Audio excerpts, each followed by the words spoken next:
آپ دیکھ رہے ہیں ایس کے ٹی وی۔ دوستو، کیا محمد بن سلمان دین اسلام کو دوبارہ نئے سرے سے لکھ رہا ہے اور عرب کے لوگ اس بات سے بے خبر؟ تفریح، فیشن شو، ناچ گانا، dancing party, concert, new mega project میں مصروف ہیں، جبکہ سعودی عرب میں دین اسلام کو سخت خطرات لاحق ہو چکے ہیں۔ علماء اکرام اور حکومت کے خلاف بولنے والے غائب ہو رہے ہیں اور حق اور سچ کی آوازوں کو دبانے کی سازش ہو رہی ہے۔ کیا محمد بن سلمان حدیث مبارکہ کی کتابوں میں تبدیلی اور ترمیم کر رہا ہے؟ کیا عرب میں جو بادشاہت کا خاتمہ ہوگا اور حضرت امام مہدی علیہ السلام آ کر ایک عظیم خلافت قائم کریں گے؟ کیا محمد بن سلمان آخر الزماں کی ان تمام احادیث میں ترمیم کروا کر اپنی بادشاہت قائم رکھ پائے گا؟ دوستو، آج کی اس ویڈیو میں ان تمام تر سوالوں کو تفصیل سے جاننے کی کوشش کریں گے، اس لیے یہ ویڈیو بہت انفارمیٹیو ہے، اسے اینڈ تک پورا لازمی دیکھیے گا۔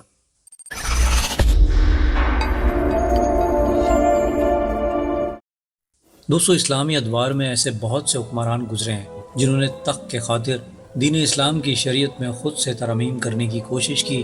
اور اللہ سبحانہ و تعالیٰ کے قانون کو چیلنج کیا، مگر ان کا انجام کیا ہوا؟ آج وہ تاریخ کے سیاہ اوراق کی دھول بن چکے ہیں، اور آج پھر ایک حکمران اور مستقبل کا ہونے والا سعودی عرب کا بادشاہ اللہ سبحانہ و تعالیٰ کے دین میں اور حدیث مبارکہ کی کتابوں میں خود ترمیم کرنے کی کوشش کر رہا ہے۔ جی ہاں، آپ نے صحیح سنا، ترمیم کرنا، یعنی وہ الفاظ جو اس کی حکومت کے خلاف جا رہے ہوں یا تو انہیں ہٹا دیا جائے گا یا فلٹر کیا جائے گا یا پھر ترمیم کر کے اپنی مرضی کی بات اس میں شامل کی جائے گی۔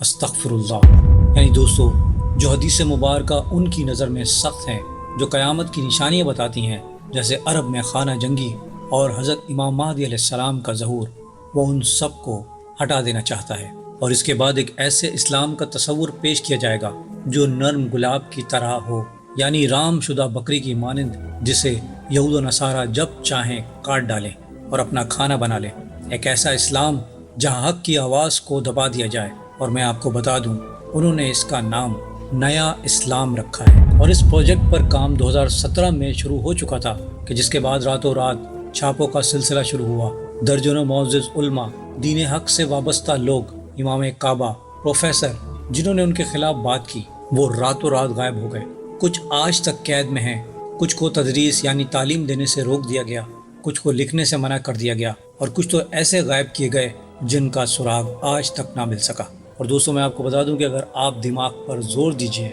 تو پاکستان میں بھی دین اور اسلام کی بات کرنے والوں کے ساتھ ایسا ہی کچھ ہو رہا ہے۔ مگر دوستو، عرب میں جو سلوک لوگوں کے ساتھ ہو رہا ہے وہ ایسا ہے جیسے وہ دہشت گرد ہوں۔ دوستو، یہ وہ آوازیں تھیں جو حدیث مبارکہ کی روشنی میں امت کو صحیح سمت دکھانے کی کوشش کر رہی تھی، مگر محمد بن سلمان کو ایسی حدیث مبارکہ پسند نہیں جس میں ان کی حکومت کے خاتمے کا ذکر ہو اور اللہ سبحانہ و تعالیٰ کے خلیفہ حضرت امام مہدی علیہ السلام کی حکومت کی خبریں دی گئی ہوں۔ اور دوستو، میں آپ کو بتا دوں کہ سعودی عرب میں مذہبی اداروں کی تعمیر نو شروع ہو چکی ہے، اسکول کے نصاب، اسلامی سلیبس تبدیل ہو رہے ہیں، ایسی حدیث مبارکہ سلیبس سے ہٹائی جا رہی ہیں جس میں قیامت اور آخر الزماں کا ذکر ہو، ظلم اور ظالم حکمرانوں کی حدیث مبارکہ، مکہ اور مدینہ میں قیامت سے پہلے ہونے والے واقعات، شام کے حکمران یعنی سفیانی اور قیامت سے قبل شام کی اس عظیم جنگ کا ذکر جسے الملحمۃ الکبریٰ کہا جاتا ہے، ان سب کو نصاب سے ہٹایا جا رہا ہے۔ 2021 سے 2022 کے نصاب میں یہودیوں اور عیسائیوں کی حدیث مبارکہ ہٹائی گئیں۔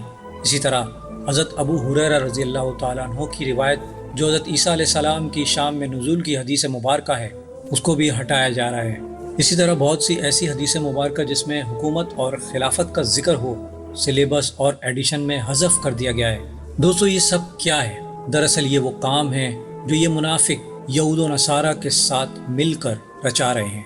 یہ سب یہود و نصارہ کی شرائط پر ہی ہو رہا ہے، جو یہ کہتے ہیں کہ ہم آپ کی بادشاہت کو قائم رکھنے میں مدد کریں گے، بس آپ ہمارے خلاف جو آپ کی دین اور آپ کی حدیثوں کی کتاب میں باتیں درج ہیں ان کو ہٹا دیجئے۔ اور دوستو، بہت افسوس کے ساتھ یہ کہنا پڑ رہا ہے کہ لوگ جہاد اور کفار کے ساتھ قتال کی حدیث مبارکہ نصاب سے ہٹا رہے ہیں۔ اب یہاں یہ سوال پیدا ہوتا ہے کہ کیا ایسا کرنے سے یہ لوگ قرب قیامت میں رونما ہونے والے واقعات کو روک سکتے ہیں؟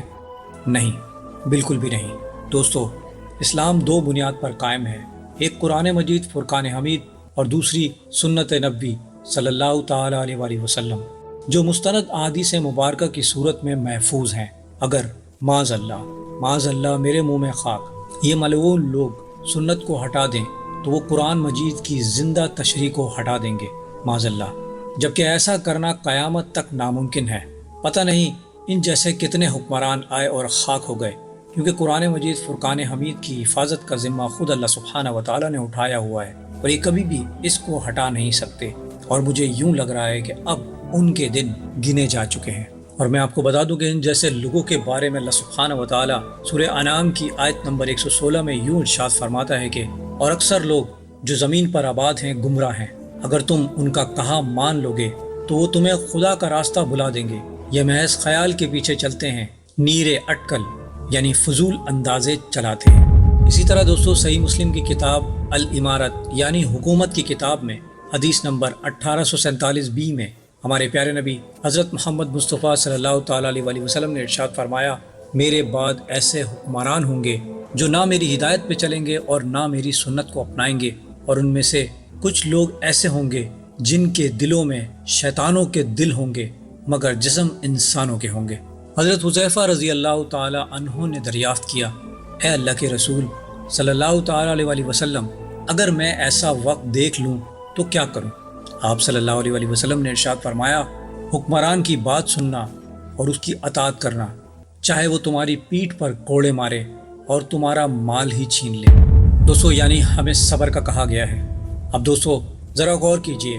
آج پوری دنیا میں مسلمانوں کی حالت کچھ اسی طرح کی ہو چکی ہے کہ حق بات کرنا اور دین اسلام میں صحیح غلط کی نشاندہی کرنے والا آج مجرم ہے۔ مثال کے طور پر آج آپ کسی بھی بے دین شخص کے بارے میں آواز اٹھاتے ہو جس نے دین اسلام کے خلاف یا تو کوئی کام کیا ہو یا کوئی برے الفاظ استعمال کیے ہوں، تو ایسے شخص کو حکومتی سطح پر فل سپورٹ ملتی ہے، اس کو تحفظ فراہم کیا جاتا ہے،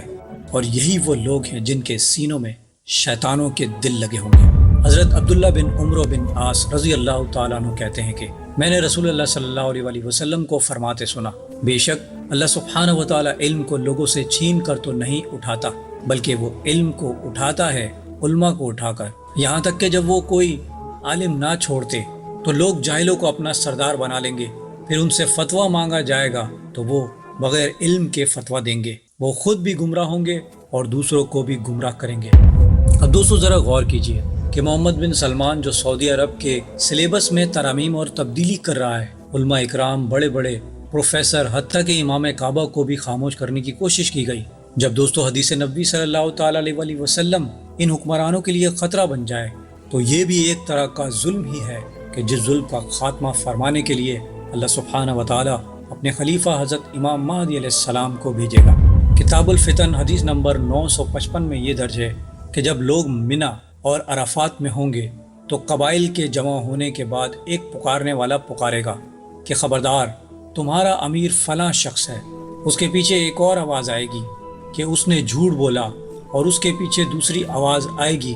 کہ اس نے سچ بولا۔ پھر لوگ آپس میں سخت لڑائی کریں گے، ان کے بڑے ہتھیار پالان کے نیچے بچھائے جانے والے بڑے کمبل ہوں گے، وہ کمبلوں والا لشکر ہوگا، اور اسی دوران تم آسمان سے ایک ہتھیلی ظاہر ہوتے دیکھو گے اور سخت لڑائی ہوگی،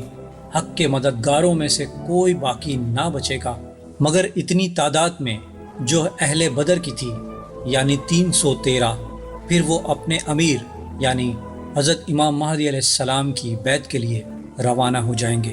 یعنی دوستو ظہور مہدی علیہ السلام سے پہلے اہل حق پر شدید مصیبت و مصائب آئیں گے، اور آج کا دور وہی دور فتن ہے جب حق پرستوں کی آواز کو دبانے کی کوشش کی جائے گی، اور آج یہی سب ہم اپنی آنکھوں سے دیکھ رہے ہیں۔ اللہ اکبر کبیرہ۔ اللہ سبحانہ و تعالیٰ سے دعا ہے کہ امت مسلمہ کی خیر فرمائے اور ہمارے ایمان کی حفاظت فرمائے، آمین۔ دوستوں امید کرتا ہوں میری ویڈیو سے آپ کی معلومات میں اضافہ ہوا ہوگا اور کچھ نیا جاننے کو ملا ہوگا۔ اگر میری ویڈیو آپ کو اچھی لگی تو پلیز اسے لائک اور شیئر کرنا نہ بھولیے گا، اور مزید ایسی ویڈیوز کے لیے میرے چینل کو سبسکرائب کر لیجئے۔ اور میں ملوں گا آپ کو ایک ایسی انفارمیٹیو ویڈیو کے ساتھ، تب تک کے لیے اللہ حافظ۔